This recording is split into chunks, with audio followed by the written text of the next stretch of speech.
बड़ी मेहरबानी, आपने जनरल सेक्रेटरी साहब अब्बासी साहब से भी सुन ली।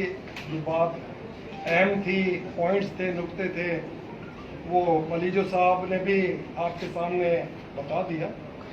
तो गुजारिश ये है कि हम ये समझ रहे हैं कि सिंध वाहिद सूबा है जिसके अंदर कोई कानून नाम की चीज़ अब नज़र नहीं आ रही और कानून नाफिज करने वाले इदारे लाकानूनियत का बीज बो रहे हैं। और हमारी गुजारिश होगी कि चीफ जस्टिस ऑफ पाकिस्तान बिलखुसूस जो भी अहम ओहदों पर बैठे हैं करते धरते, उनको चाहिए कि सिंध के जितने भी अजला हैं उनकी रिपोर्ट मंगाएं, बड़े शहरों की रिपोर्ट मंगाएं कि इस एक एक दिन में जो क्राइम है वो कहां पहुंच रहे हैं। क्योंकि एफआईआर कटने से बिल्कुल इनकारी है पुलिस स्टेशन, एनसीबी काट नहीं रहे और हर उस आदमी को तकलीफ में देखना चाहते हैं जिनने इस होलसेल इलेक्शन के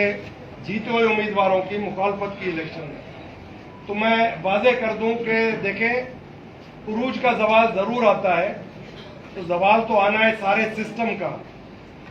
जब मियां नवाज शरीफ आए थे कराची, तो हमारी राजा हाउस पे यही प्रेस कॉन्फ्रेंस हुई थी। मैंने कहा था कि माजी का जो 10 साल का एक सिलसिला सिस्टम का बना हुआ है, उसी की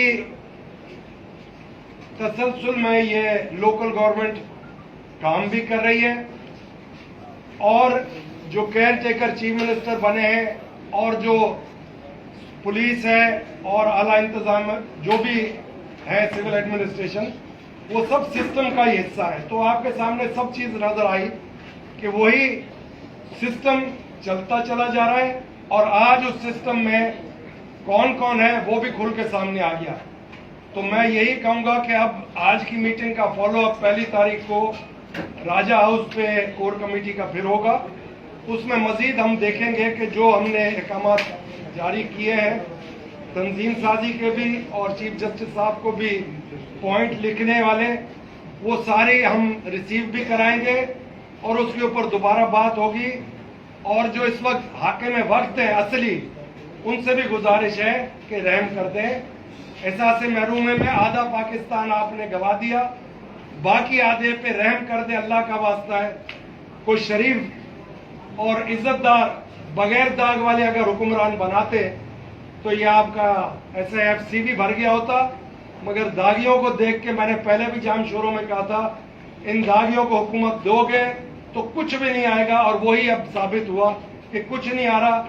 लोग कह रहे हैं आप लोगों के अरबों रुपए बाहर है मुल्क से, तो आप बाहर से पैसा क्यों इन्वेस्ट करवाना चाहते हो?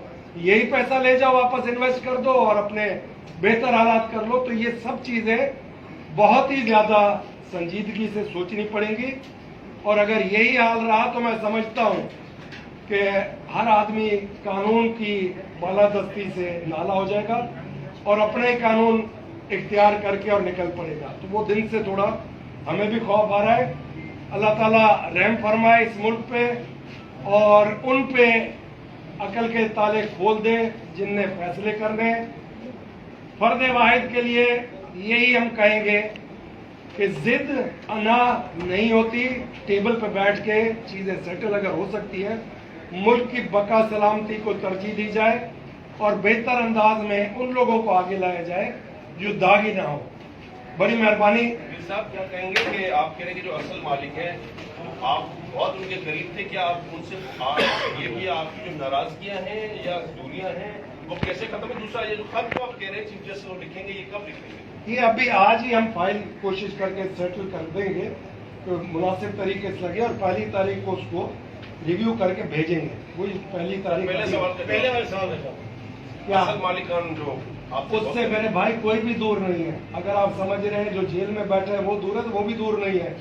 बगैर उनके ऑक्सीजन ही खत्म हो जाता है और पाकिस्तान वेंटिलेटर पे बिजली की लोड शेडिंग ना हो, इसलिए कह रहा हूँ। आप लोग जी नहीं, हम पाकिस्तान के अंदर रहते हैं और स्टेब्लिशमेंट जो है वो पाकिस्तान की मालिक है और बाकी सब जितने भी हैं वो स्टेब्लिशमेंट के प्यादे हैं।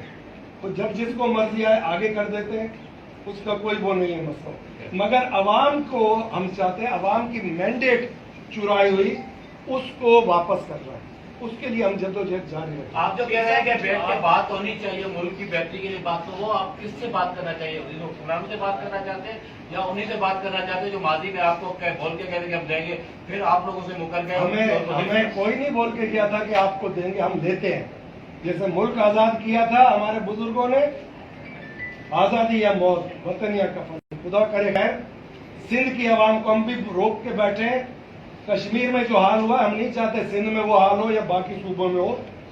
अफवाह और तफहीम से अगर हल हो जाता है ठीक है, किसी के बाप का मुल्क नहीं है, ये अवाम ने हासिल किया था मुल्क, और जद्दोजहद किसी ने नहीं की थी।